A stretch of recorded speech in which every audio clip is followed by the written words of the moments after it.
All right. All right. So I'm going to plug in my. The only thing I didn't do is plug in my mic like a fool. My bad. She bad.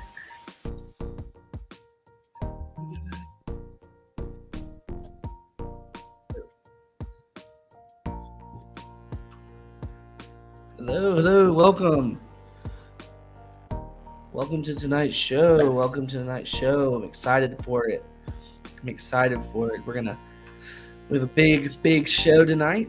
Try not to make it 2 hours like last time. Try to keep the rhythm and the flow tonight on the show pretty good for everybody. Go ahead and get my battery hooked up to the computer because it will die on us. I want to be on a tangent and forget about that. Get that plugged in real quick and we'll get started.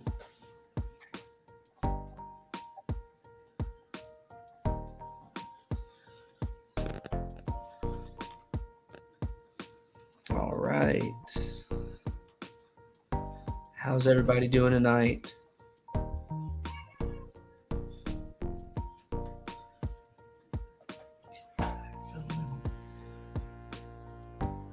Got my chats over here. I'm like, this is HQ, man. This is where it's at. I got the phone, the iPad, the computer right here. Who am I, right? Who is this guy? I hope everybody's week's going good. Mine's going good. We're going have a little weather thing going on right now outside. We got the hurricane tropical storm coming through here in South Georgia. Got that coming through. Hopefully it doesn't take our internet or power away. That would suck. Definitely that would. But we got a good show for you tonight. Good show for you guys.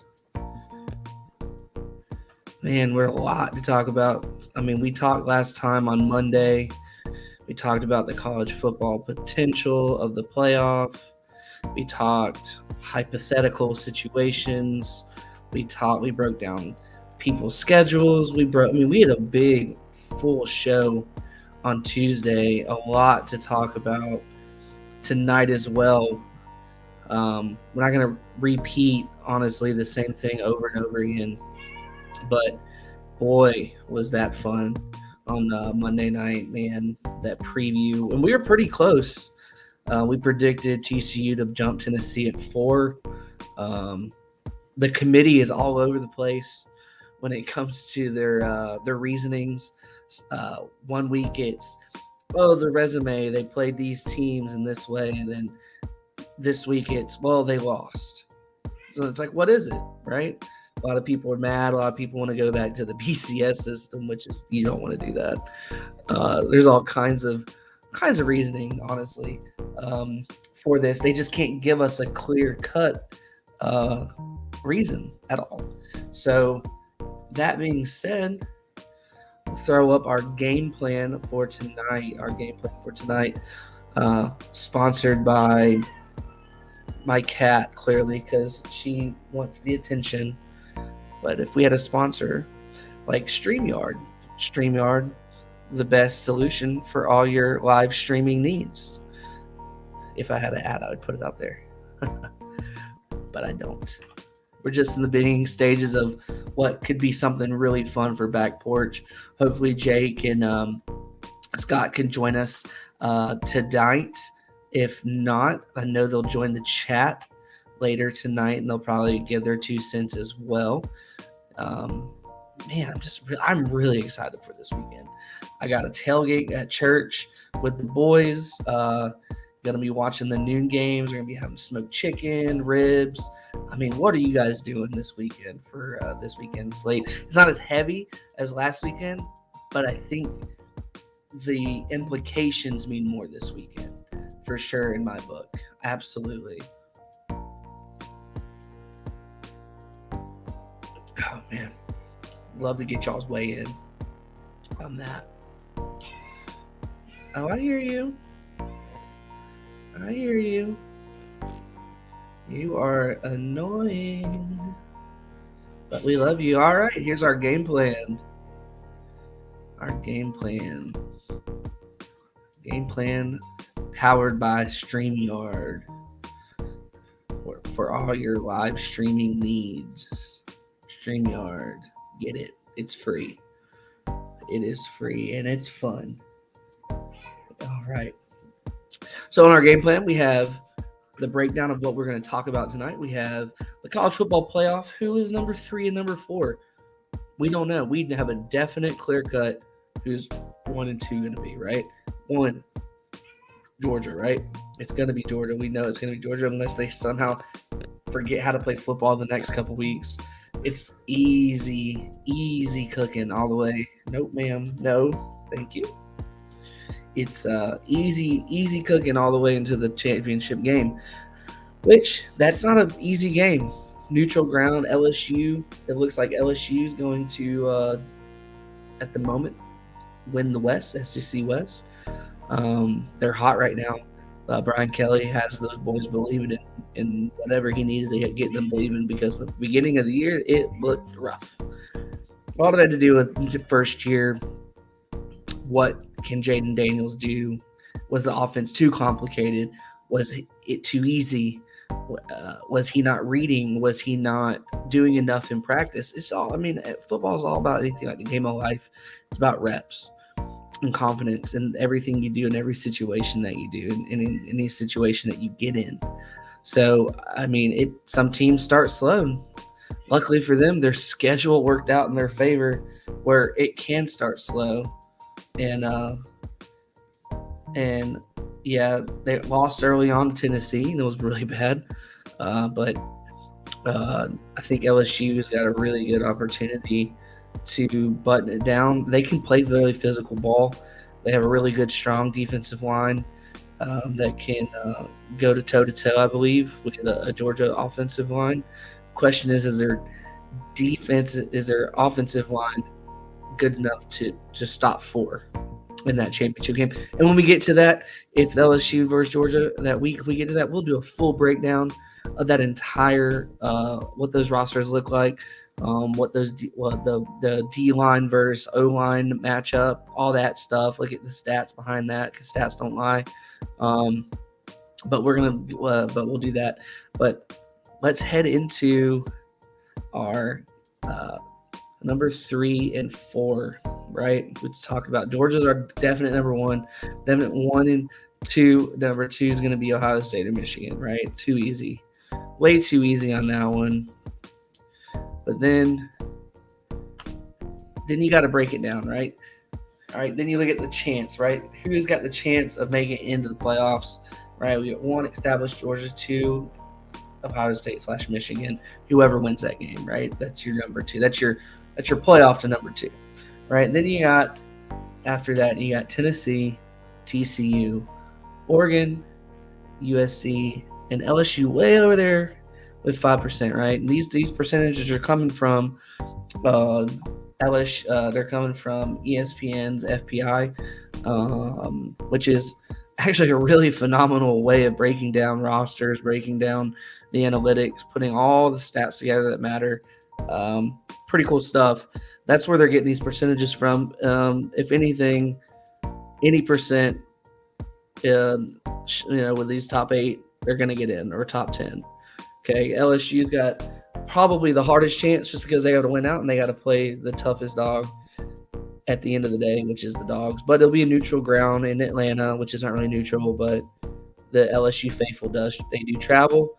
I've been in many LSU Tennessee games where Tennessee was heavily favored, and LSU, they always pulled it out. I don't know, something, that voodoo magic that they got down there in the swamp, but they figured it out somehow. They love playing the bad guy, especially in those situations. Chase Fisher, what's up, man? My cousin Chase, he says, "Go Tigers." He's an LSU fan. I don't know where that came from. I do know. I asked him. He said one time he wanted to get in college football, and he saw that LSU, what year was it? I think it was the year they won the championship in 03 or something, Chase. Or he's like, that's a good team. I'll pick them.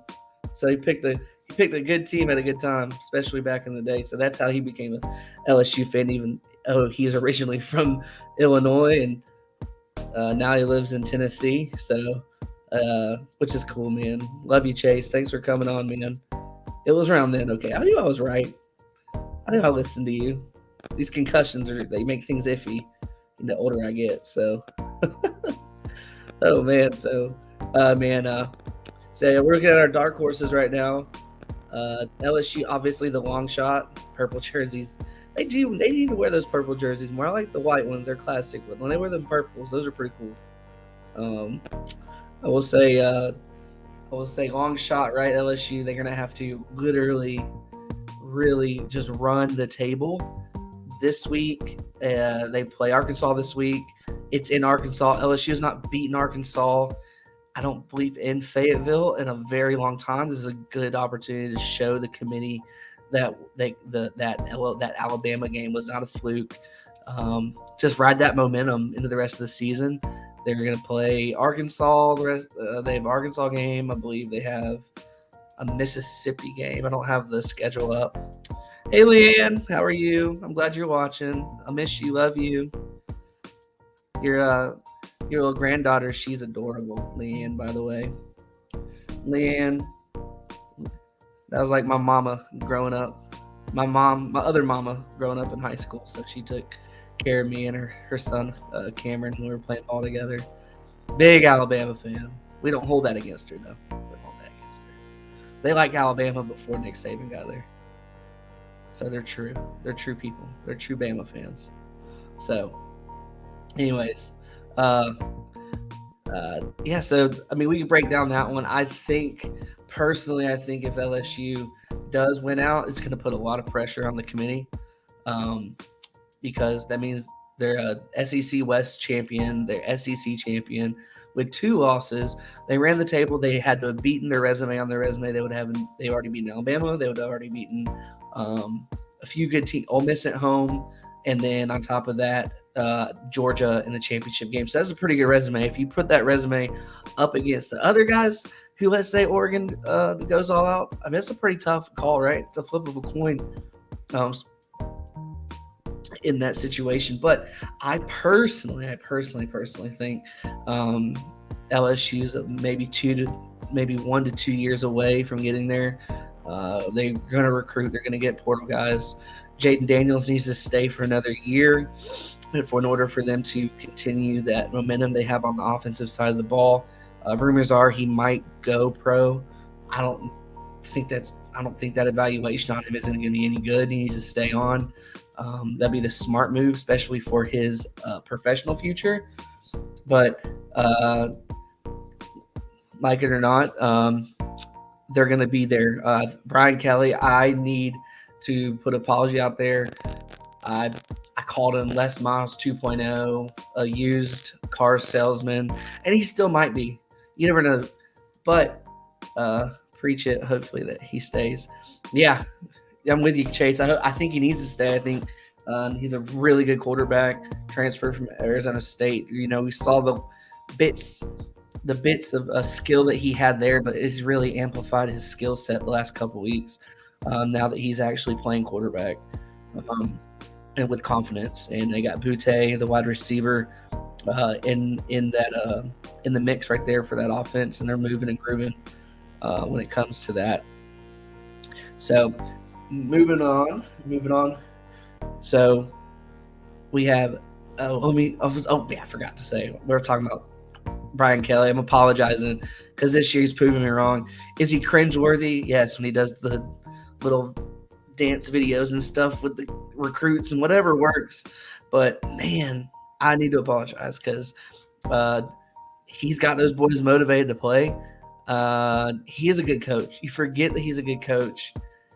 He coached Notre Dame for so long, and they were so mediocre because every time they just didn't have the skill players that he has at LSU. He's got way better players in year one he had at LSU than he did ever, in my opinion, at Notre Dame in whole. in a whole, just on roster alone right now when it comes to skill set. Now, offensive line, he probably had a really good offensive line at Notre Dame in his tenure there, but he can get even better versions of what he had there at LSU. He speaks to the people; they love him there. They're also a really loyal fan base, and he's new and he's fresh, and they gave him a lot of money, and they're giving him the cord, the leash, so to speak, to run. So let's see what he does. I believe they'll win out 9-3, lose to Georgia in the championship game. Great year. End up in probably the Citrus Bowl, which isn't bad. They lost. They had a tough schedule this year. It was tough. So moving on to USC, man. The committee, to me, they put USC at 8 or 7. I believe it's 7, right? They're at 7. But then they put Alabama at 10 or 8 or something like that, or 9, and Clemson at 10, 9 and 10, and it left out UCLA. And I don't personally think that's fair. I think UCLA needs to be on this percentage list at least with like 2 to 3%, because they still have a shot. We broke that down a lot on Monday. I'll say it again. UCLA has to play USC, and then if they win and they beat USC, they're going to play in the Pac-12 championship game, which they'll have an opportunity to beat Oregon. So like they're a dark horse too. So it's like there's opportunities left and right for these teams. All right, but USC, obviously, they're the darling of Southern California. They have the big money. They look really good. They won losses to a ranked Utah. It was in Utah by 3 points. It was a phenomenal game. It was early on in the year, one of those games at night that probably you didn't even watch. But I would encourage you, if it's on your YouTube TV or whatnot, like please go and find it. It was a good game. But they have a really bad defense. Their defense is very sus. They give up like around 30 points a game almost. They're scoring almost 40 to 50. I'd say almost 50 points a game. They're a good ball team. They're just 1 year away. Lincoln Riley is 1 year away from getting his guys where he needs them to be. Hey, Tim Schomburg, welcome, bud. Welcome in, Tim. Welcome in, everyone. Hey, Matt Hagan, how are you, dude? Thanks for coming in, man. Thanks for watching, brother. So we're talking about people to catch y'all up. Here's our game plan. So we're at number 1 right here. We're at who's 3 and 4, right? So we're going down this list on the percentages of what we're seeing. Throw your comments in, by the way, too. I'd love to hear from you guys. Love to hear from you all. So back to what we're doing. USC is good. Offense is good. They feel like they can compete at the level they're at the Pac-12. They compete with the Big 12. They compete with anybody in SEC except the top tier guys like LSU, Alabama, Tennessee. When it comes to talent and it comes to game plan and everything like that, I believe they're competitive. But to have them at 7 is, I don't think they need to be there. I think UCLA needs to be there. They messed up on that one, in my opinion. They do have a shot. They do have a shot to beat UCLA and change my opinion, and hopefully other people's opinion too on what type of team they are. Lincoln Riley is a good coach. He's got a great, phenomenal staff.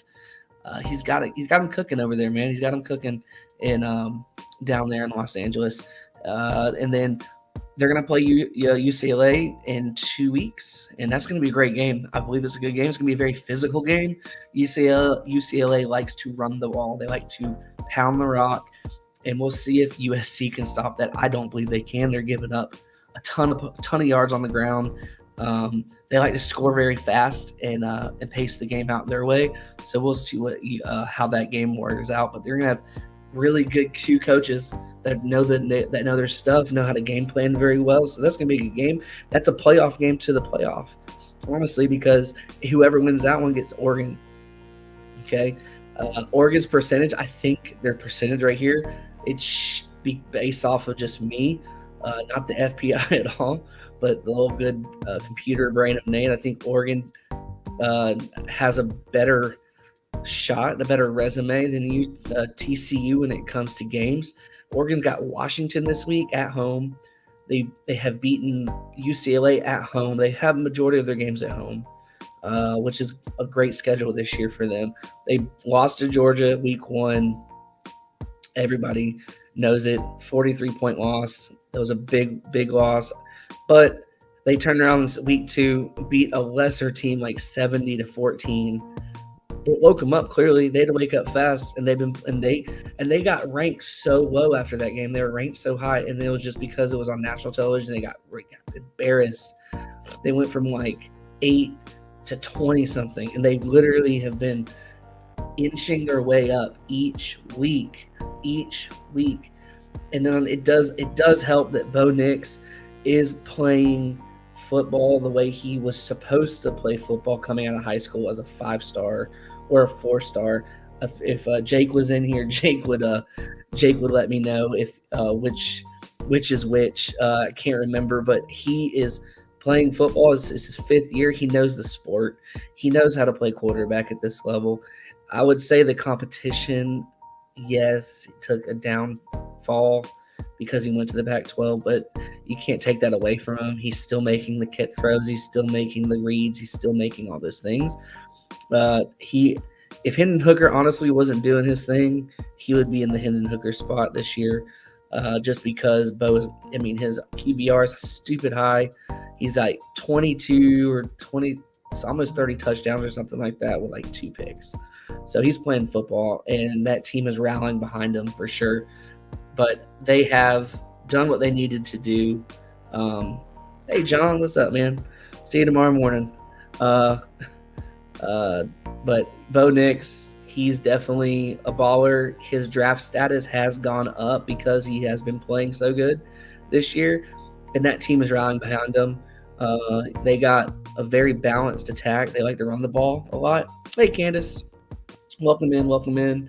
Whoever just joined. Right now, we are talking about on our game plan. I'll show you our game plan. Who is number 3? Who's going to be number 4? We're just breaking down the top 10 and looking at these percentages, right? So right now we're talking Oregon. We're at the Oregon thing. Oregon has beaten the teams that stacked up against them besides Georgia ever since the Georgia game. They beat UCLA. At that time, UCLA was I believe, in the top 10 or maybe top 15, and they beat them soundly. It was a 15-point game. It could have been worse, but I believe they let off the dogs going into halftime, and UCLA tried to climb back in that game. But that was their biggest game to date, right? That's their claim to fame right now. That's their, hey, we beat this team at home. Well, they're going to have a chance to beat Washington this week at home. Washington, they've lost 2 games in the Pac-12 this year. Michael Penix Jr. is playing a really good brand of football for them. They just stacked up wrong against the teams in the top 4 in the Pac-12, and they lost 2 of them. But it doesn't mean they're not a bad team. And the FPI right now has Oregon as a 71% chance winner in this game. I think they're going to win this game because it is at home. This was in Washington, or if this was at Washington with that home field advantage, I think Oregon, it would be a tough one for them. But I believe Oregon's going to easily cover this game. It's going to be tough in the beginning, but it probably just not inch it out, but they'll be able to carry it over to the fourth quarter and then admit their will on Washington in this game. So if they do win out, right, they play Washington, they win out. I believe they play 2 more games. We went over it on Monday.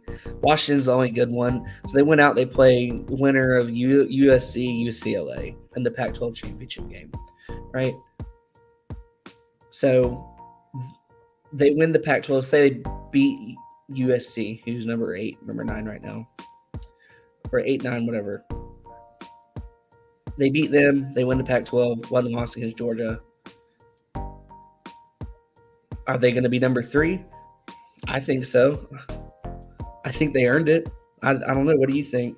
I think they went the whole year, beat the teams on their slate, caliber resume teams that they played are pretty much, to me, they're better than TCU's resume.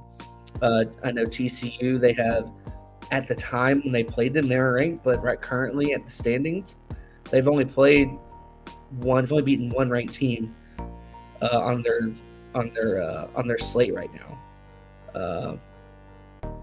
And then it took a lot. Like, they had to go into overtime against Oklahoma State. They had to go down to the fourth quarter against Kansas at Kansas. They had to the TCU Kansas State game was a close one. Like, they're good, but they're not dominating like you want to see these teams in the top 5. And like number 3 and 14, you want to see them dominate. You don't want to see them with all their explosiveness, but like they can't stop a mediocre run game. Like, you want to see that. So I think Oregon is a better team. I think Oregon is just as explosive as them. I believe Oregon can play the ground game, and I believe Oregon has a better defense than TCU. TCU gives up a ton of points in games. So, but that's my opinion. I think at the end of it, let's say they both went out, I'm taking Oregon. I don't know what the committee's looking at, but that's my number 3, right? So if Georgia wins out, they win, right? Winner of Ohio State, Michigan, right? That's going to be number 2. If it's a close game, you can't just say, all right, well, it was the best game of the year and it was a close game. Bye, loser of that game. See, you're not going to the playoff. They dominated all year. Their schedules weren't as good, but they played each other at the end of the year. That's just how it was stacked up. Does Oklahoma, I keep saying that. Does Ohio State, if they win by 3, they stay at 2. Does Michigan go to 3? Or they go to 4? And then was Oregon went out and they go to, and TCU's went out and you choose over them? Do they go to 3? See, these are the scenarios, and there's a lot of football left to play, and it's going to iron itself out. But then you have like the crazy doomsday thing, right? Here's the craziest scenario of them all. TCU, Oregon went out. They went out. They both win their championships, as rightfully so. They get crowned. It's a great day. Great day for them. What if LSU wins out and beats Georgia? That's even crazier to think. That's why we're crazy here at the back porch. We talk some crazy nonsense. So if LSU beats them, right? Georgia's still in my opinion, right? Does LSU get in before TCU and Oregon as a dark horse? That's wild to think. We crazy over here, right? That's a nuts. That could happen. I've seen some crazy stuff in college football, and I know y'all have too. That could happen. I would be, as a fan, wow, awesome. I won't even be mad. I'll be like, this is the best year of college football I've ever seen. Let's move on to Alabama. I don't even know why they have a 17% chance to getting in. They have to beat Ole Miss this week. Then somehow LSU has to lose to Arkansas, and I believe I'm going to bring up their schedule because I gotta know who they play in. LSU. Welcome in. Guys, if you have any questions or comments, just put them down in the chat. I'm here for it. By the way, 13-3, Falcons are losing to the Panthers, by the way. And if you started DJ Moore, I feel bad for you because that man needs to be traded. I feel bad for all DJ Moore fantasy football owners. Okay, let's bring up LSU's schedule.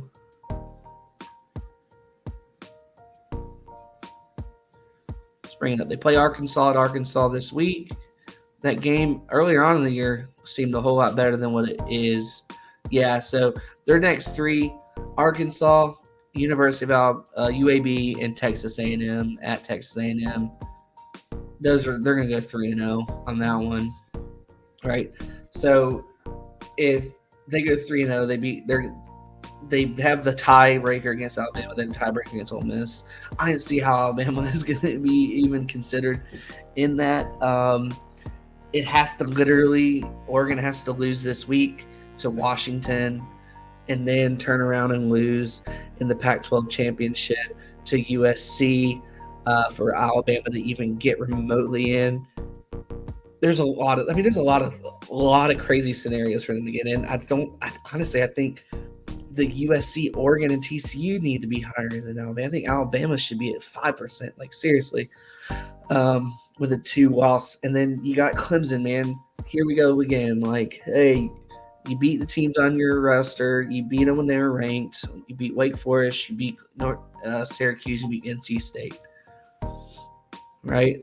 Then you struggle last week. Ugly loss. You're losing like 35-0 in the fourth quarter to Notre Dame at Notre Dame, who lost to Marshall, and they lost to Stanford this year. And Stanford is like trash dog dumpster of the Pac-12, right? But they're playing better ball. Like Marcus Freeman, they figured it out. That's what coaches do. That's why they get paid. They get paid to literally figure things out. They look bad, and here they are. If they win out, which they will, which they can beat a South Carolina team, but hey, watch out, South Carolina can get them too. So the game is definitely closer than this year than it has been in previous years. They went out, they played North Carolina, who is ranked in the top 25. Very dangerous squad. Young freshman quarterback, Drake May. Kid is like chef's kiss. Mwah. He's a great quarterback. This kid has got all of the raw talent to be something special. Right now, he's just on North Carolina. They're 9-8-1 or 9-8-1, yes. And their only loss comes to, who did they lose to? It was way early in the season. Let's look at this. I believe they lost to Syracuse. That is my belief.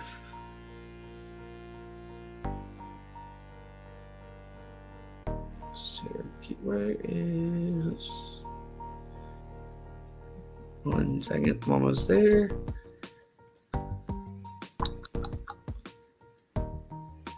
There we go. Notre Dame, which we just talked about. Notre Dame, that's the most inconsistent team in the game. They lost at home to Notre Dame. Ford, I remember that one. It was 45-32. It was a great game, very high scoring. But here they are again, number 15 in the nation. They're good. They're just, I believe that they continue this momentum that they have. They will be a really good ball team to mess with next year. So kudos to them. Right, so Clemson's got to play them in the Pac-12 in the ACC championship game, which is not easy at all. But if they do win, it's a resume booster. So you have to look at it.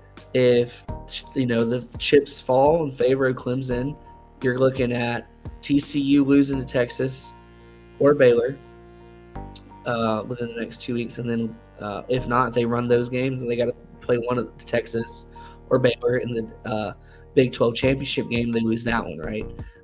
You're looking at USC losing to UCLA. They wash each other out. Oregon loses to UCLA or USC in the Pac-12 championship game another in favor for Clemson. Clemson, you're looking at an ACC champion. Boring as can be on paper. To the eye test, terrible. 11-1 ACC Power 5 champion.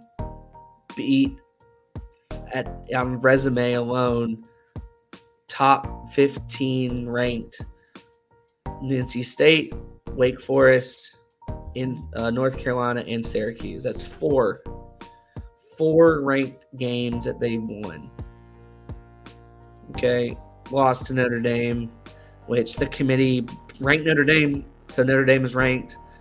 So they have a caliber of ranking. They have a resume there now too. So don't be surprised if things happen, teams lose. That percentage right there for Clemson is going to shoot up. Don't be surprised on that final committee, Clemson sneaking in at 4. I will not be surprised. I think they take a 11-1 Pac-12 champion Clemson over a 11-1 non-SEC champion Tennessee. Seen it. I've seen it. All right. Who's your 3 and 4? What I want to know in the chat. Show me in the chat. Who's your 3 and 4? I'm gonna type it in. Who is your 3 and 4 in the final playoff?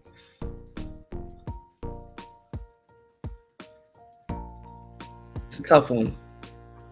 It's a tough one. I think personally, there's a ton of football left to play. It starts this weekend,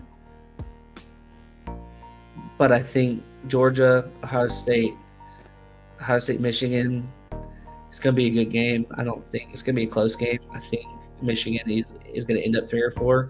And then I think it's just too much football for TCU and Oregon to handle.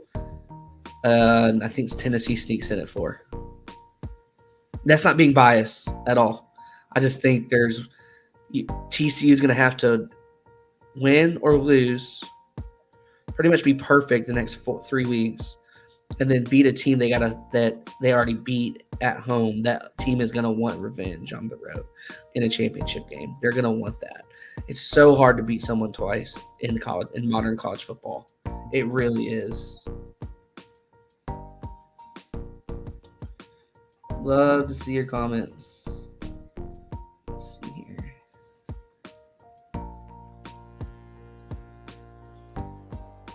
Yeah, I think TCU just too much. I believe they're going to lose one of those. Their defense isn't as dominant as everyone thinks it is, and their offense is good. They give up a lot of points.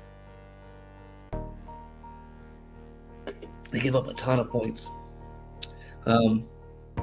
Oregon has a possibility of winning out. I feel like UCLA is going to be the team they're playing in the Pac-12 championship game at neutral site. I think UCLA gets them. The way UCLA played against Utah at home this year, and the way they've been playing football, it's dominant for the Pac-12. They're going to get out of Oxon. It's a tough environment, and they're going to put it together.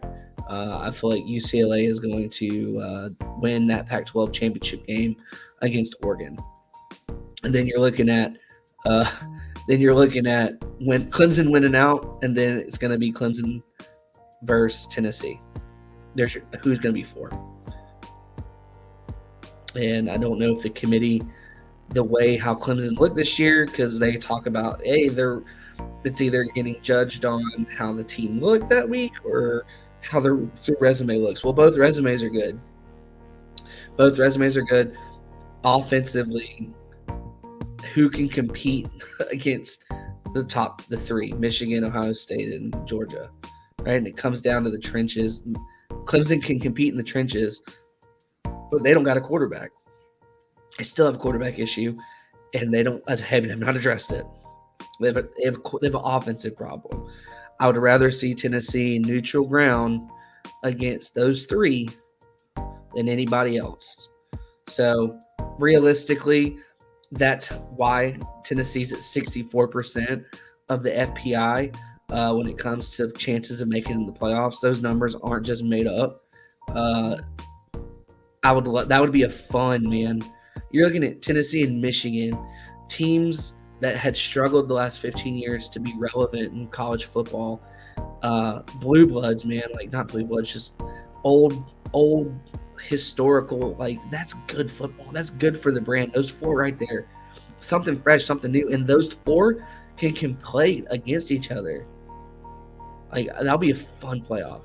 I know they don't want to. They would probably honestly make Tennessee 3 and put Michigan or Ohio State at 4 to avoid a semifinal rematch to get that Georgia Tennessee rematch in national championship game if it happens. I don't think personally.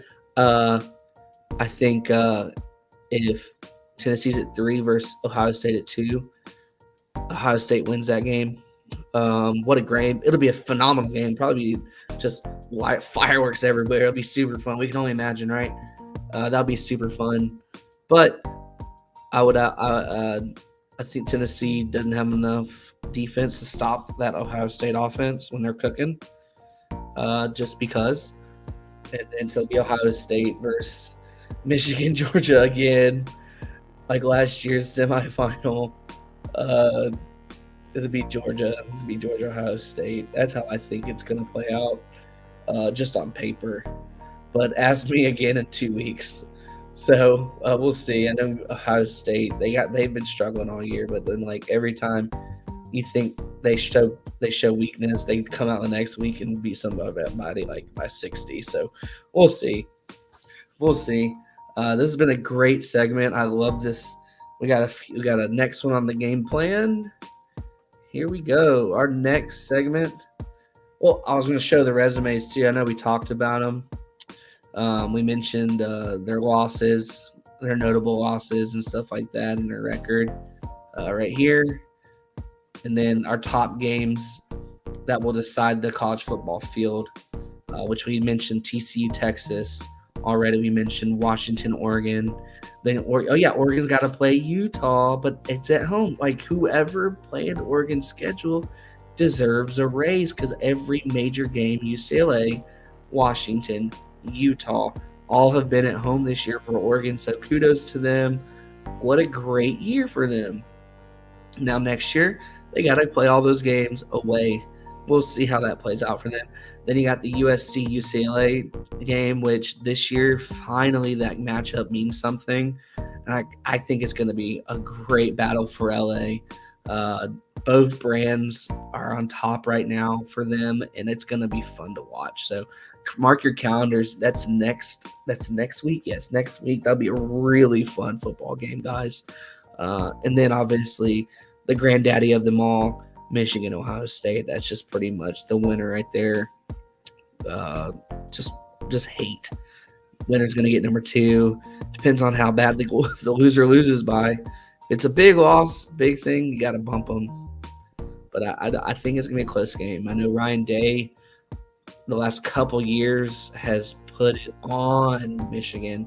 And then Michigan last year just poured it on them.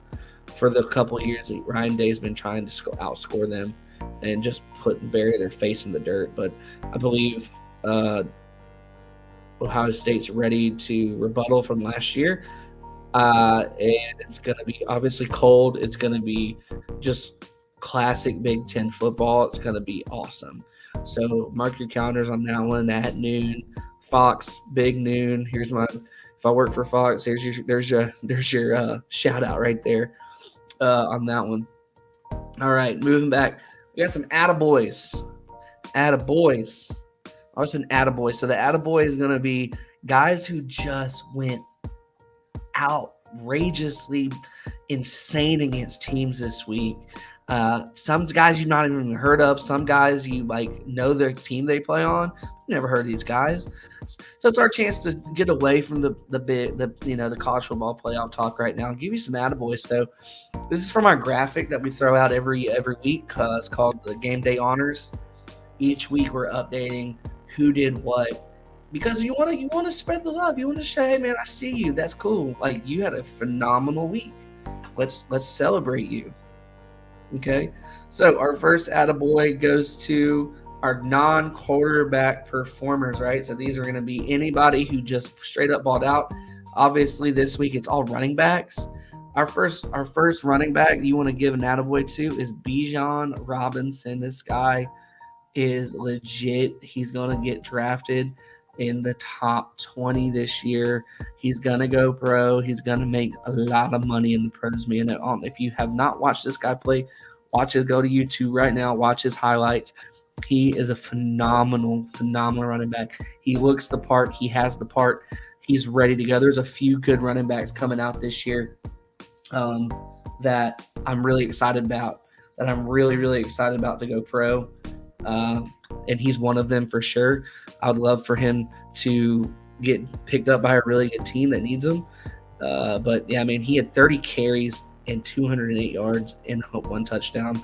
Obviously, one touchdown doesn't mean anything, but 30 carries, he put the whole Texas team on his back. Now, if he does that this week in Austin at home against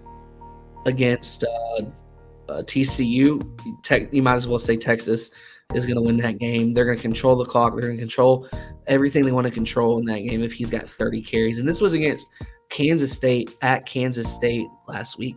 So that is a big feat right there.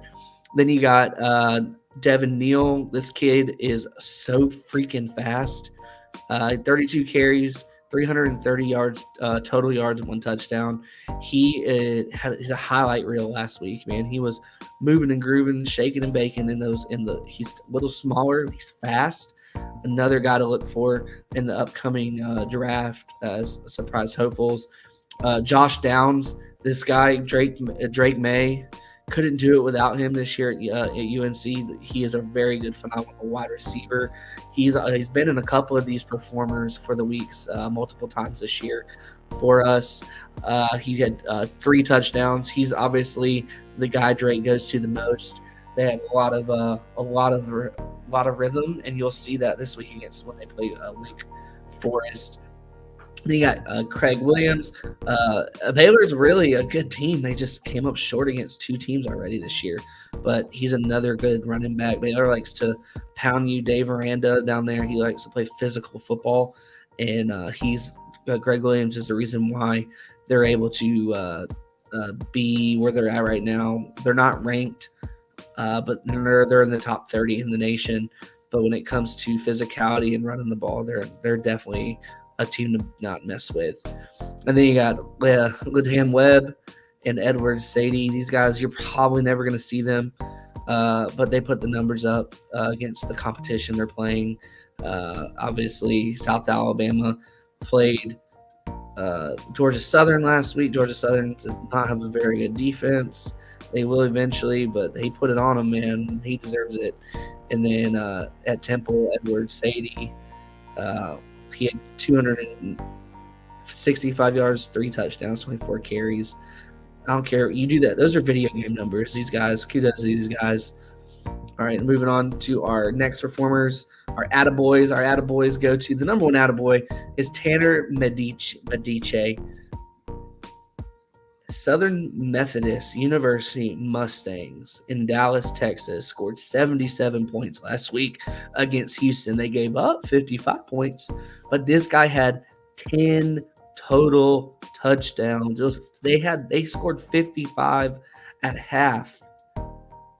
That's insane. I don't care who you are, guys. That's wild. So kudos to him, man. He had 228 with 37 attempts. What is that? 30? Oh, he's 28 for 37. That's right. 28 for 37. 379 passing yards, 10 touchdowns. That's NCAA, like you're playing video game numbers, man. That's wild. Bo Nix, our boy's on here, Bo. Shout out to Jake Knappenberger. If he hears this, shout out to you. That's your boy. Bo had 2 rushing touchdowns, 2 passing touchdowns, and a receiving touchdown. He's pretty much I did everything for Oregon, and he's going to have to do everything against Washington this week to keep those numbers alive. Curtis Rourke, just another MAC school dude, just went off, balled out, 5 touchdowns. He was 20 for 29, 317 yards. That's very impressive. Then you got Western Kentucky, 6 touchdowns, 400 yards. Austin Reed, kudos to you, man. Just out kicking and outperforming your competition. And then Austin Oon, 414 yards, 5 touchdowns, 34 attempts, 29 completions. And then BYU as well, Jaron Hall. But Tanner takes the cake. He gets the attaboy this week. 10 total touchdowns. If I had a soundbite, it would be bum, bum, bum, and hand claps and stuff. Kudos to you, Tanner. Get some rest. That's a lot of scoring, man. So keep in mind, bowl season's coming up, and these teams will be bowl eligible that we're talking about. So these quarterbacks are on these teams. So if you want to win your pick 'em, if you heard about these guys here first, tell your friends. And then we have Team of the Week, Notre Dame Team of the Week. Kudos to them. They did what was right in the eyes of the Lord, Catholic style against Clemson. Clemson, is just that generational curse that you just can't get rid of. You've been praying hard for it, and we know what the Lord finally came through in the way of little Irishmen, and they gave it to us this week. So kudos to them. My hat's off to you, Fighting Irish. Y'all have played up and down football, but it seems like y'all have figured it out this week, and you get to play USC in next week to show the world that you can actually you got it figured out going into next year's off season. And then next team of the week, LSU at home, Baton Rouge. It was a go Tiger situation, and they did it, man. Good kudos to them against Alabama at home. Jaden Daniels and that offense looked sharp as can be. Their defense was getting to Bryce Young. They did not. They had Alabama all kinds of messed up. Alabama obviously is not the most disciplined Alabama team that we've seen in the last decade. They got a lot of stuff to work at. They're still talented. They're still a wonderful, good coach team. They'll get it together next year. I know they will and come back, but that was a big win for LSU. So kudos to them. Kansas, what a good win for them. They became bowl eligible this week. First time, I believe, in 10 years, I believe so, something like that. So kudos to them. Congratulations. And then the Georgia Bulldogs at home, sold out crowd, loud as can be. Dogs on top. They've controlled the trenches. You win the game against Tennessee. So kudos to them. It's really a full effort because honestly, what won that game was that 75-yard punt. No one's talking about it. I will. That's what won that game because momentum was kind of back and forth. That right there controlled the game. Tennessee field was switched, and it was just bad for them. After that, momentum. I mean, that ball was punted so well, and then just once it's where the ball bounces in football games, sometimes it's a little luck. That ball bounced perfectly out of bounds on the 1-yard line. So kudos to Georgia on a 3-phase football game against Tennessee at the time. So that's our attaboys. We're getting a fun. Hey, Damon, you're so cute, Nate. Thanks, Damon. Thank you. Did you see me give your boys some love there, Damon?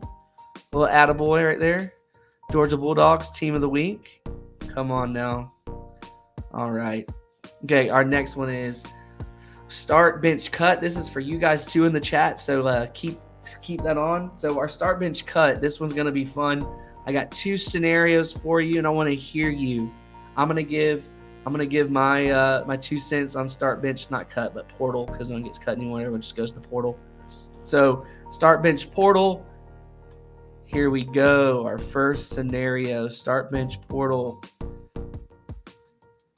Which Heisman contender would you want to run the 2-minute offense to win the game for you? These are all good quarterbacks. This is tough. You got to start one, you got to bench one, and tell the other one to go to the portal.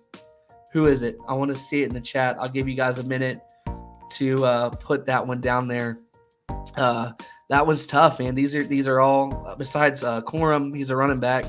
The rest are all quarterbacks. You got Caleb Williams, Hendon Hooker, Bryce Young, C.J. Stroud, Stetson Bennett, Drake May, Jaden Daniels, and Bo Nix. Who do you want to have the ball with your start, bench, portal? Start, bench, portal. I will give mine in a second. I want to see if y'all can see if y'all want to give yours. Hey, David. What's up, man? I hope you're still on there. You're on that one. Let's see what we got here in the chat. Damon. I don't know if Candace is still there. We'll see. Start, bench, portal.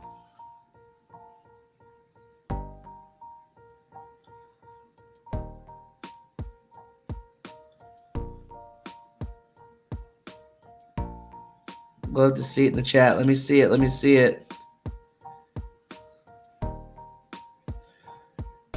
2-minute offense. Who you got running it? Who's running your 2? Who's your starter? Who you cutting? Who's your portal? And who's your guy on the bench? Got to pick 3. Let me know.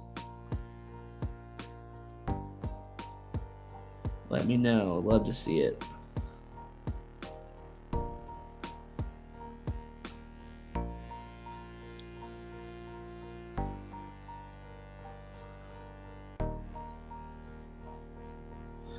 All right, Damon said he's going to start Stetson 100%, and that is not a biased fan pick at all. We love that. All right, who's you going to be, Damon? Who's going to be your bench? Who you benching out of that group right there?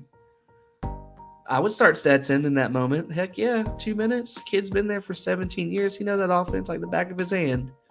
It's a good start. Bench Hooker. All right, I like that. That's some love. Appreciate the love on that one. All right, who's Portal? Who you telling to kick rocks out of all of them besides that running back?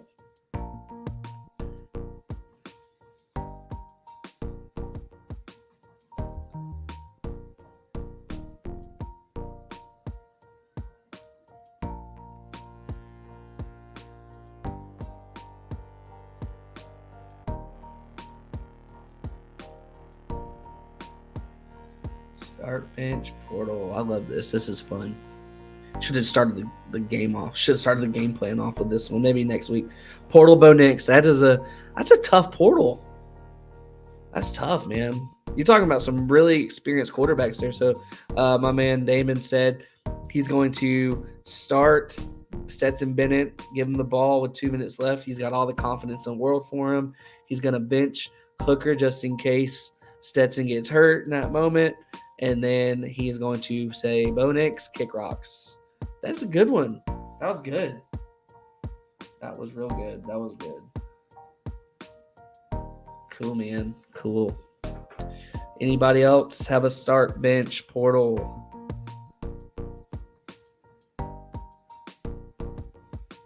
Let's see. Chase, if you're still with us, Chase, who you got?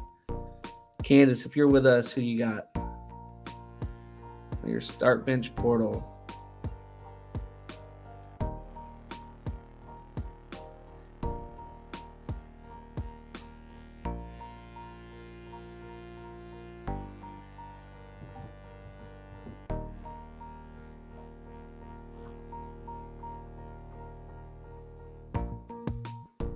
All right, I'll give mine. Mine, start bench Portal.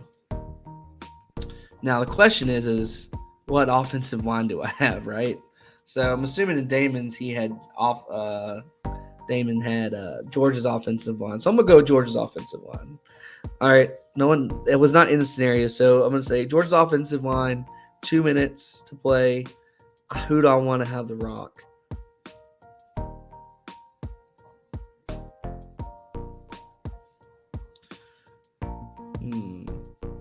That's a tough one.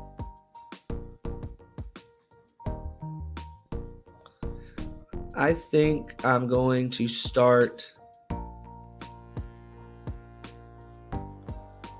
I'm going to start.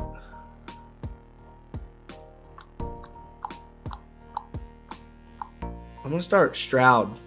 Stroud is. I like Stroud. I think I would start Stroud. He's got all the tangibles. The man's got a cannon. He's got touch. He looks like he knows what he's doing with the ball when he needs to. He can run as well. Bryce Young probably should be on this one. The picture with the running back should be Bryce Young probably there. I'll go Stroud.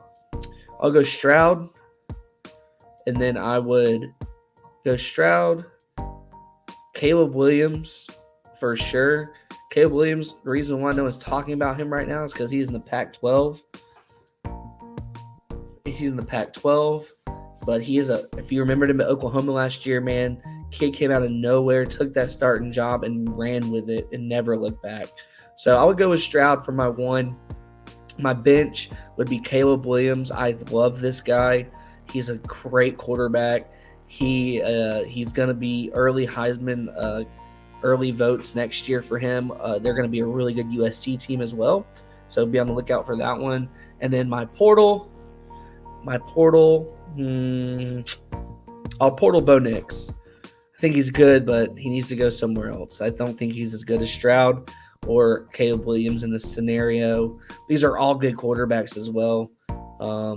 Jaden Daniels is probably the weakest quarterback in this group when it comes to throwing, but his skill set of the running the ball is where he is best at. So I keep that in consideration in 2-minute drill, but time management comes into that, clock awareness, all those things. I think Caleb Williams is very aware of his situation, and then on top of that, Stroud is to me, he's one of the most polished quarterbacks in this draft coming up.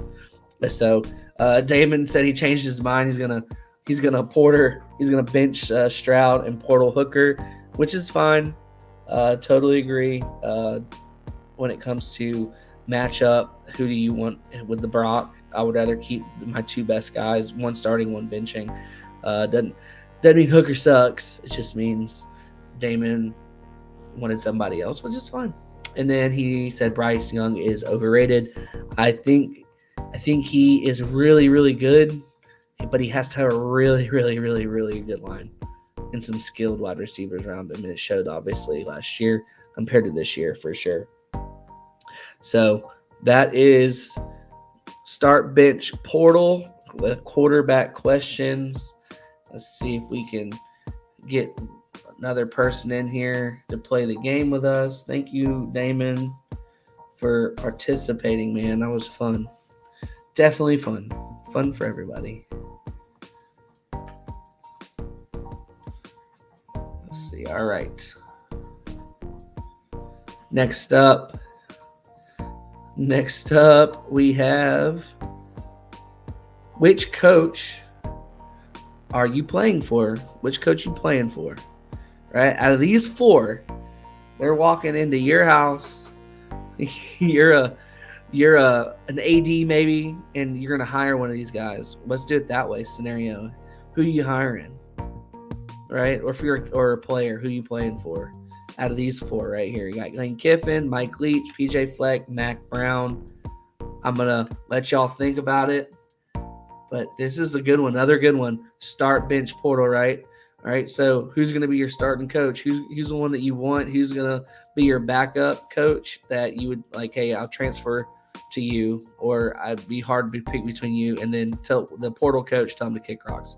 Get out of my house. I don't want you. Right? Start, bench, portal. Which coach out of the four? Which coach out of the four?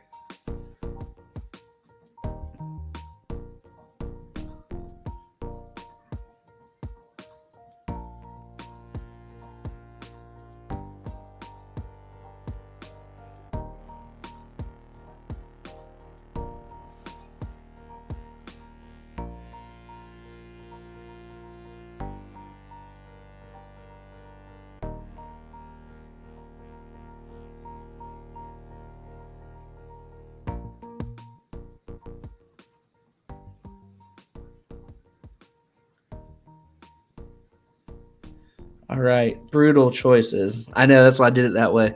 I want to make it hard on you guys. Lane, Mac, Leach. Who?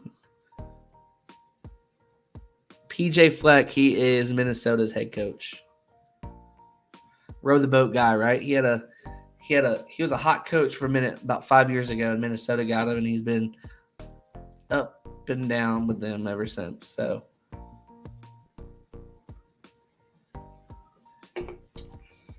Which one you starting? Damon, which one you starting?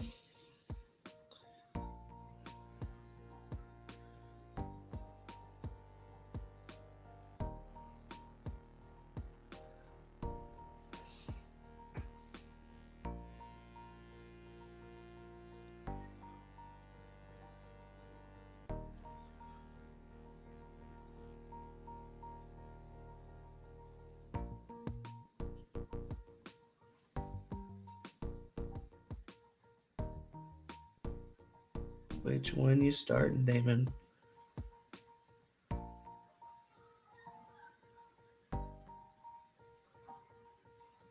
I'll go.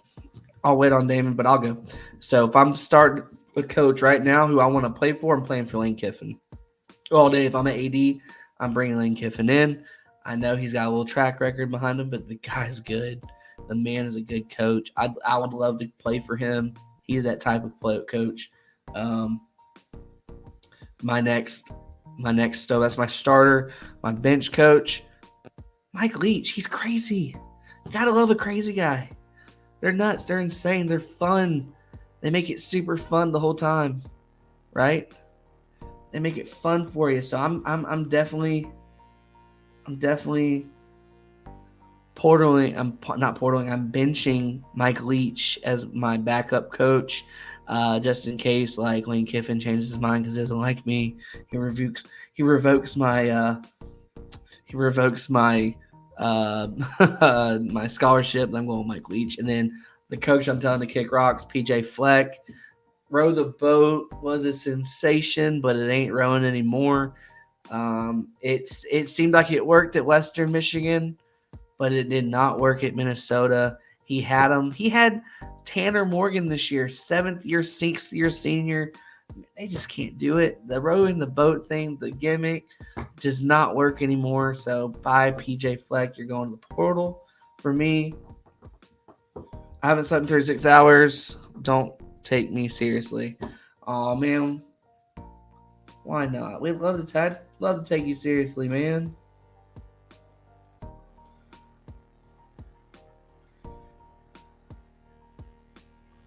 So that is, we give Damon another second for his answer, but we'd love portal. Who we starting, benching, and portaling these head coaches, these 4 head coaches.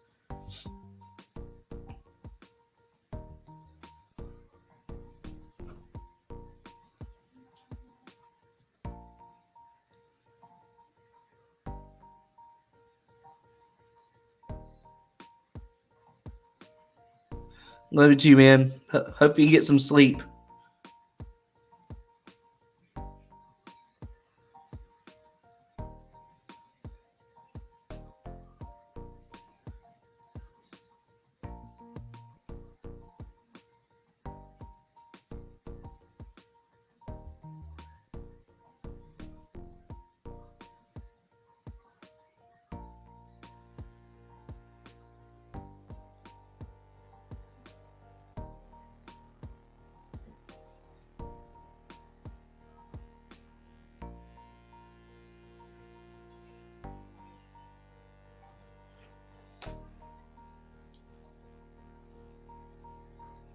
He's starting Lane. Leach is benching, and he's portaling Flex. He's just like me. Great minds think alike. That is awesome, Damon. That is awesome, man. Well, that wraps up our portion of Start Bench Portal. Hopefully next week get some more people in here to participate now. And I know it's a little late. It's almost 10:30. So let's move on to this week's Saturday slate. We have a really good slate. We'll go quick on this one. And then give you guys a chance to go to bed. Right, so we got Saturday slate. We're probably not going to get the portal picks tonight or portal plays. We'll save that one for Saturday.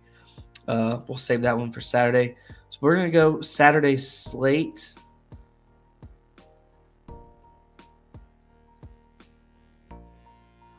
Give me 1 second. Saturday slate. Boom.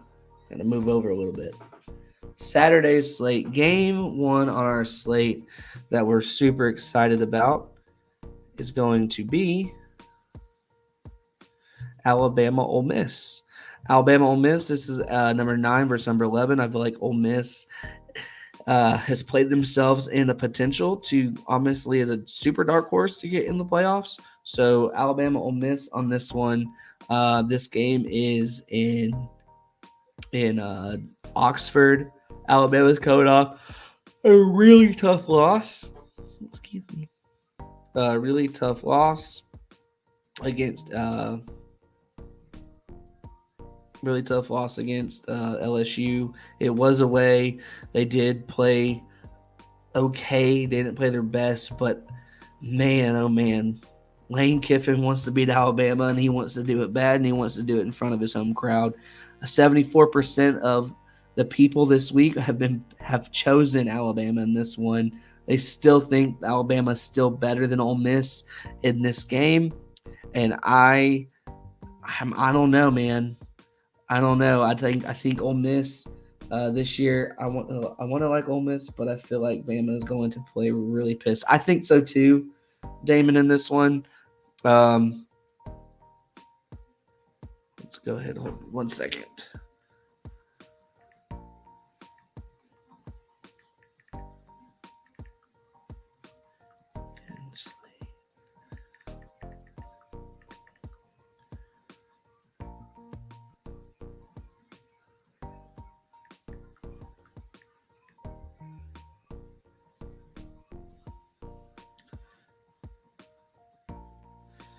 All right. We are live. We are live. So we were talking about Alabama, Ole Miss. Alabama, Ole Miss. This is a game that, I mean, if Alabama did not lose, oops, there we go. If Alabama did not lose last week against LSU, they would be in the thick of it when it comes to playoff implications. The committee seemed to when they went live, when they first week, they looked like they stacked LSU at 10 and Ole Miss at 11 for Alabama to win those two games and then get into the championship game to play Georgia. But it did not go in that favor for them. LSU had different plans last week, which is kudos to them. They earned that game. They earned that right for that. But this is a game that's number 9 versus 11. So they went from 6 to 9. Clearly the committee wants them still in this. So great on them for that. So like Damon just said, he thinks Alabama's going to play pissed. They got embarrassed on the road. After they lost to Tennessee on the road, they came back and beat Mississippi like 30-3 or 6. It was not even close. It could have been worse than it was. I think this game's it's going to be a close game. Alabama, Will Anderson, that defense has a lot to prove. Ole Miss has a good offense this year. The country, the nation has 74% pick on Alabama. I don't think it's a 74 to 20 to 26 percentage. I honestly think it's more in the middle because it's in Oxford. I mean, Alabama's schedule this year, their hard road games have been on the road all year. They've really had not played their typical home games against teams that it just did not stack up in their favor this year. So I honestly, on my picks, straight up, not against the spread or anything, I'm going with Ole Miss. I'm going with Ole Miss in this game. Garbage call to keep Bama in the top 10. I'm with you, Damon. They shouldn't even be in the top 10. It's a little bit of Alabama bias. If Jake was here, our resident Auburn fan, Jake would definitely agree on that one with me. There we go. I'm trying to adjust myself around the graphic. There we go. Rest myself around the graphic. But I think, honestly, Ole Miss is going to play a phenomenal game this week. Lane Kiffin has still not beaten Nick Saban, and they still have a little animosity. This will be the year for it. I think, I just think Alabama's it's gonna be their 9-3 year for them, and it's been a long time. But Ole Miss is playing good football. They played a phenomenal brand of not phenomenal game against LSU when LSU beat them. They just had it all together, and then they just lost it through that fourth quarter.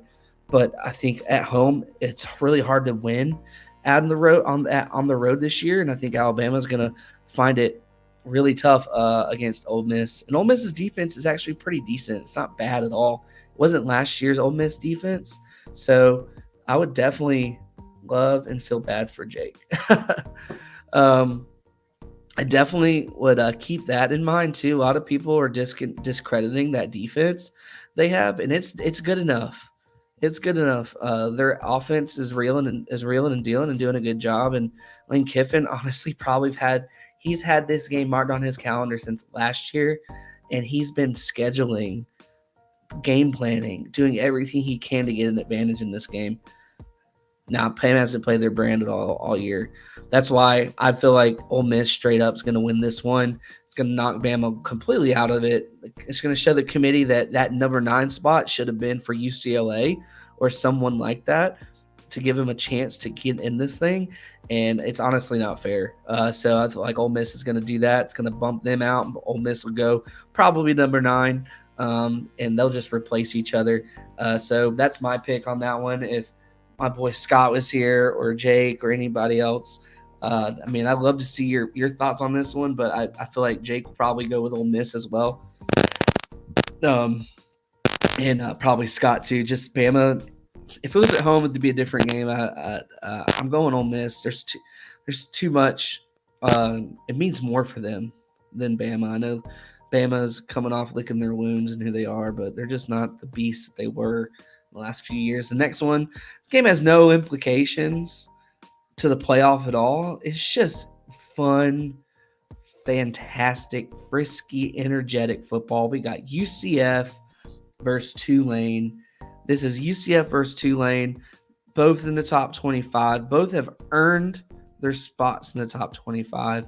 They're both 1-loss Tulane and a 2-loss UCF.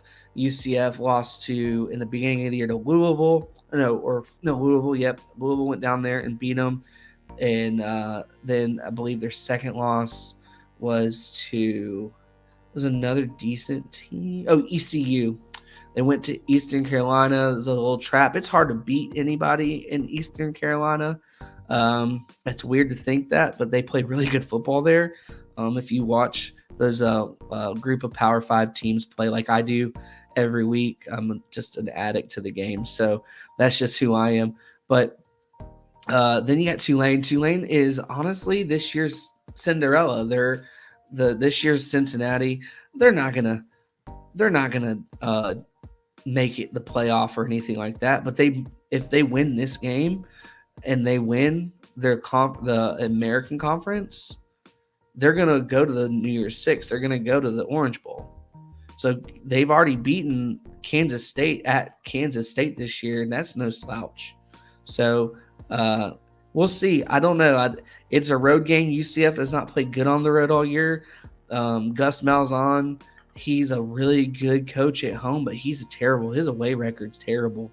The way they played at UCF, the way they played at ECU, they looked like a very different team, Majority's on Tulane on this one. I am with Tulane on this one. I don't think UCF by 16, like Damon said. I just don't think that's the thing. Damon also said the 12-team playoff is going to be interesting. It would be interesting, honestly, because this year's slate, I'd love to see the top 12 go at it. But it eliminates the fun of like narrowing it down and chaos and all that stuff. So we'll see how it turns out in the future. But let's see. But I got Tulane in this one. I think Tulane's offense is too much for UCF. It's gonna be sold out. They're gonna bring all their. They're excited. They're excited. And they should be. The Green Wave have done a great job. This has been a phenomenal year for them, and hopefully they can. I believe they might. This is a preview to the American Conference Championship game. Let me pull that up real quick. American Conference.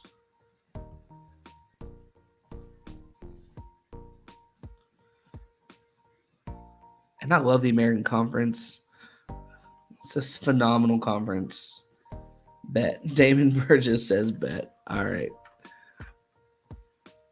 We'll see. The FPI is 51.9% for UCF and 48.1%. I mean, we're right in the middle at 50-50 almost on this game. Tulane, their quarterback has thrown 1,800 yards. UCF's quarterback's thrown 1,800 yards. Tulane's quarterback, 14 TDs. John Rice Plumlee for UCF, 11 TDs, 6 picks. Even down the middle when it comes to running. Each team points per game, 35, 32. Very close. Both teams points allowed 18 for UCF, 16.9 for Tulane. So they were calling. They're really close. It looks like UCF has a higher offense, 500 yards to 418 on average, but it looks like Tulane's defense is a whole lot better when it comes to the pass and the run. So, that's why the 50-50 FPI. I still think Tulane at home. It is a 3:30 game on ESPN2. Crowd's going to be electric. It's going to be a fun atmosphere for them. The weather's going to be nice in New Orleans where Tulane plays, and it's going to be a good game. I'm excited for Tulane. I think it's good for the brand of American Conference to have two good teams in the pack in the top 25. They lost to Southern Miss. That was their only loss. Bat 27-24. So it was a really close game. I'm pretty sure they played really sloppy in that one, but ever since then they've beaten teams that they're supposed to beat. So I got Tulane in this one. I'm riding with the Green Wave. I like it. I hope they wear really cool jerseys for this one as well. But let's look at the standings. I'm going to go standings in the American Conference. Then we'll get to TCU, Texas. So the standings in the American Conference are Tulane 1, UCF 2, Cincinnati 7-2 right behind them. So if Tulane does win and Cincinnati wins this week, UCF goes to third. And then let's go to schedule. And UCF holds a tiebreaker against Cincinnati. So if Cincinnati loses in the next 2 weeks,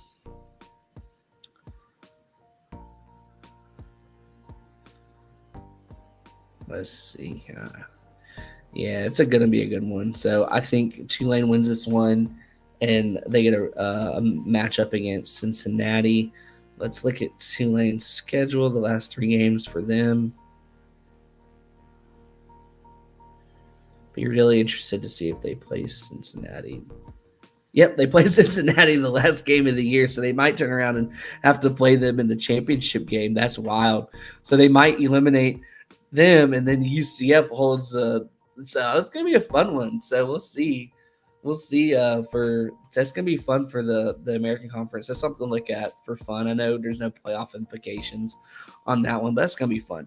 All right, so the next one that we are going to break down and discuss, TCU, Texas. This one's got a lot of weight to it, a ton of weight, but really excited about this one. Super excited about this one. Let's see.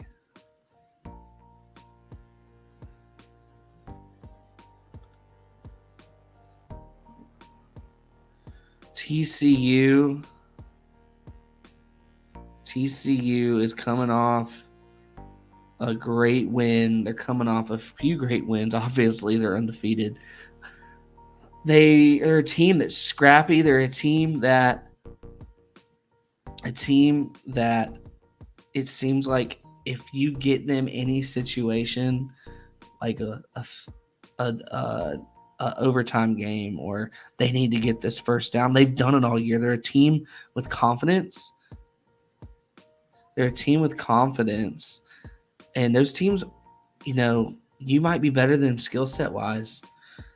But it's hard to beat a team that's confident. It really is. I feel bad for TCU this weekend. McConaughey is going to say, all right, this weekend. Last time McConaughey was there, they got beat. So I don't know, man. I don't know. Like I said, TCU 9-0, great year for Sonny Dykes. Max Dugan, that entire offense can score. But their defense can't stop. We broke it down on Monday. We're going to break it down right now. They run a very well-oiled, high-powered, explosive offense, which works in the Pac-12. Texas doesn't run your typical Pac-12 offense where it's explosive, like crazy RPOs, running quarterbacks, running the ball, all that kind of stuff. Dudes are running everywhere. But they do play a brand of football that is higher caliber because their offensive line loves to control the line of scrimmage. And we already talked about our boy Bijan. Bijan had 200 yards rushing last week against Kansas State at Kansas State, who Kansas State this year had not given up a lot on the ground. So they like to control the pace of play. We learned last week in that Tennessee Georgia game, football's still won in the trenches. And at the end of the day, big boy and physicality means a lot, especially to teams that want to be finesse and they want to score quick and they want to do all that. So my number one thing, my key, we almost beat Bama. Who almost beat Bama? Yes, they also almost beat Bama in the beginning of the year. They got their quarterback back. Thank you, Damon, for that one. They got their quarterback back. Quinn Ewers is a good quarterback. Their defense plays physical. Their defense, it's a home game. Game days there. This is the ultimate trap. I don't think TCU makes it out alive. Home field advantage has been such a big advantage this year, and I've never seen it as such a big advantage this year more than any year in college football in my entire life, and I love it. I think it's amazing. I think TCU loses this one. I don't even think I think Texas covers in this one, and I believe what's going to happen is it's going to put the pressure on TCU to beat Baylor next week at Baylor, and then play Texas again in the Big 12 championship at a neutral site, and then beat them. That's just, I feel like that's the way this is going to end up. But I want to go ahead and look at the numbers in this game. So 1 second. The numbers in this game. And this is a night game too, I believe. Like 7:30 ABC. Oh man, you're giving Austin all day to prep. Woo, that's tough, man. The FBI 73% to 27. Says the UT fan. Which UT fan? Like Burn Orange or UT Orange? Yeah. Anyways. False start score. Yeah, oh yeah. When you get in those moments, man, and you know your plays and all that stuff, Damon, and you can't hear because it's just one of those things that gets in your head. It messes with your composure. And TCU has not had that all year. They've played all their hard games at home. So this is the first road test, and we're talking. This ain't no Cracker Jack small stadium. This is a big stadium. Texas seats probably, I think they seat at like almost 90 to 100,000, and it's on top of each other, and that noise is loud. And this is another chance for them. They work their way back in the top 25. This is a good chance for them to show out like they did beginning of the year. They just didn't get that win against Alabama because Bryce Young made a phenomenal play. But Gary Patterson is also, people forget, Gary Patterson, who was TCU's head coach, he knows these players. He knows these guys. He coached them. He brought them in. He recruited them.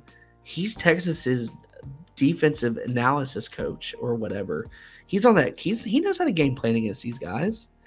I just got Texas in this one. I don't think it's, it's a 7.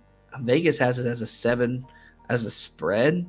65 over under. I don't think it hits the over at all. I think Texas wins this one, and I think they win it. They cover. They cover this one. TC hasn't played a team all year with the offensive line, defensive line Texas has all year. So they're going to be tested. They need to get smacked in the face. The problem is they don't play in the SEC, so they have to be perfect. See, what worked in Tennessee's favor against Georgia is they play in the SEC, and they have an SEC schedule, and they've only lost to the number 1 team in the nation, truly. So I just don't think TCU wins this one. I think they get their teeth kicked in by Texas. Texas, they're recruiting at a high level. They're playing at a high level as of recently, and they look good. and I'm glad to see them looking good. And they're going to move this momentum into next year. They're projected 9-3, I believe. 9-3 going to a Sugar Bowl. At currently 9-3 Sugar Bowl, that's not bad. It's not bad for them. So my pick is Texas in this one to cover, and I don't think the over is going to be. The over is 65. That's a lot of points. I don't think it gets that way. I think Texas's defense, if you look at the stats, they're giving up 36 a game, but this is a different game. It's a home game. Game day's there. Night game. Loud crowd. Definitely takes teams out.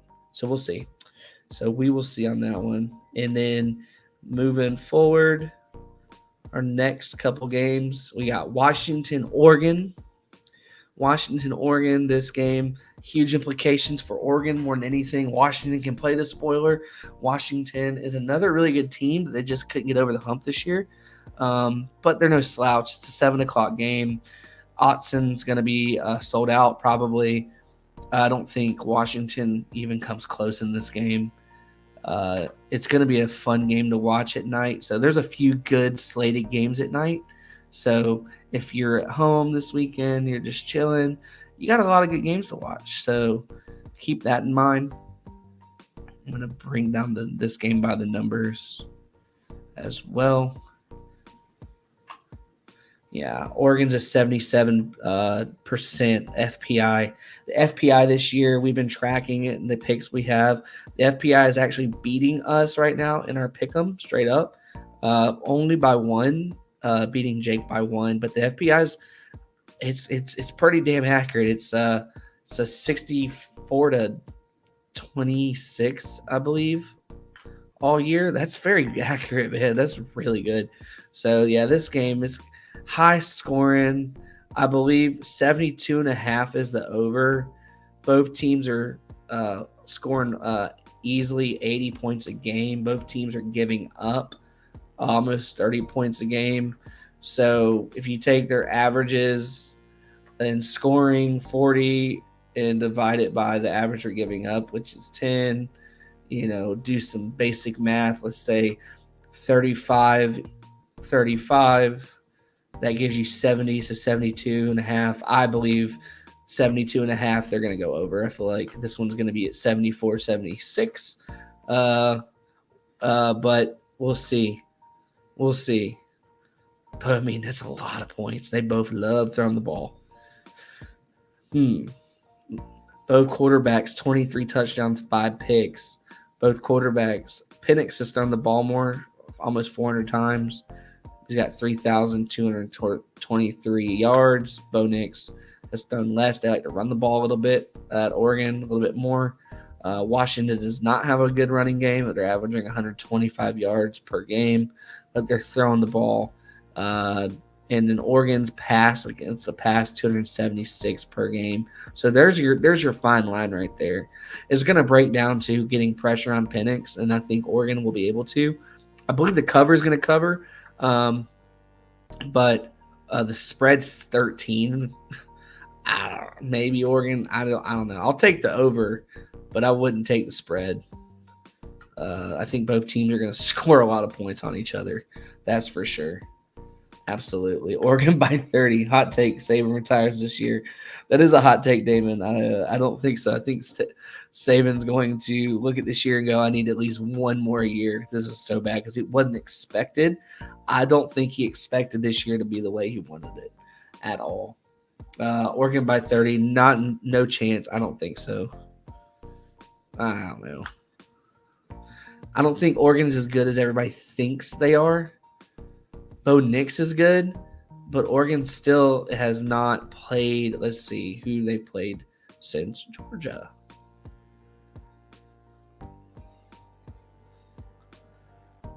I mean, they've run the table for sure. Eastern Washington, they beat BYU at the time when BYU was overrated after beating a Baylor team week 2. Going into week 3, they beat BYU 41-20.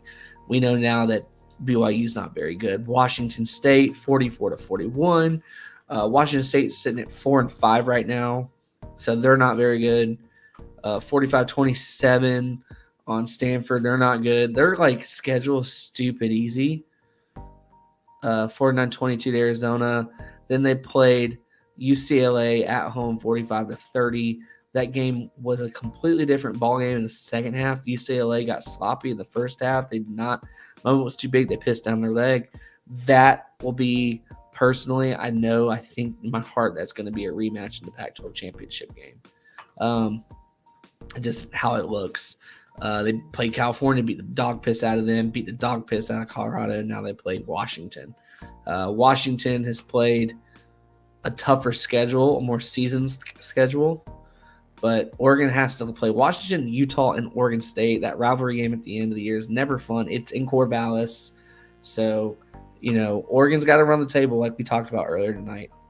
But Washington, they're going to give them their all. I don't think it's going to be by 30, Damon. I don't know if they cover at 13. They might win by 10 or something like that. But both teams, Washington wants to come in and destroy Oregon. They want to destroy their hopes and do all that stuff. We'll see. I don't know. My decision might change. I might reflect on this one another day and give my pick with my graphics on Saturday. But I know that Utah-Oregon game, that one I got circled. That one right there, two completely opposite brands coming after each other that both like to play physical in the trenches. I don't know if Washington gets them here, but I know Utah might get them next week for sure. So game day might be at that one too. That was another potential game day one. So as the moment, I got Oregon winning, and I got both teams covering in that one. And then the next game on the slate is UNC Wake Forest. This one, majority is at 77% UNC. It's still Wake Forest. I still think it's still too early. UNC has played a really good year, but Sam Hartman and Wake Forest have a lot to prove just to end the year right? Didn't go their way. They wanted it to go. They lost to NC State last week at NC State. It's been a tough year, but this is at home, 7:30, another late game, another good late slate. Wake Forest, they're shit. I mean, they're good. They're definitely a top 25 team. They just lost 3 games. All right, there are 3 games they lost to. They lost to a Louisville team that they just turned the ball over 5 times in that third quarter. It was a bad third quarter for them. I played a really good game, overtime game against Clemson this year, and then played a really tough game, really good game against North Carolina. So they could be the Cinderellas in this one and beat UNC. Right now, the FPI's got 54% for Wake Forest. So we'll see. Sam Hartman's playing good. 24 touchdowns, 9 picks. Drake May, 41 touchdowns, 3 interceptions. So on paper, these teams are well matched. It's going to be a really good game. Wake Forest gives up way less. So I'm going Wake Forest in this game because of, 1, their defense is better, and 2, they can score just as well as North Carolina. And it's a home game. It's the last home game of the year, I believe, for them. Wake Forest is favored to spread of 4, and the over-under should be in the, like I said, 77. I'll take the over in this one. I believe both teams are going to score.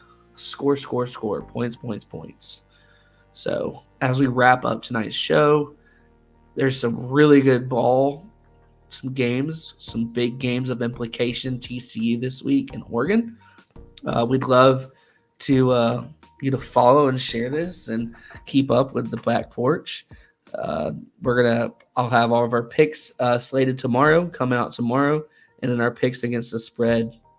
But guys, this has been a phenomenal show tonight. I love it. We had the Attaboys, we had the Start Bench Portal. It's been fun. Appreciate y'all. Once again, we want to grow this thing out, and we can't do it without y'all. And we love y'all. So share, like, follow on all the social media platforms. And I'm Nate. And deuces. Peace out. Have a good weekend. Best of luck to your teams. And Damon, thank you for being a part of the chat tonight. Good night.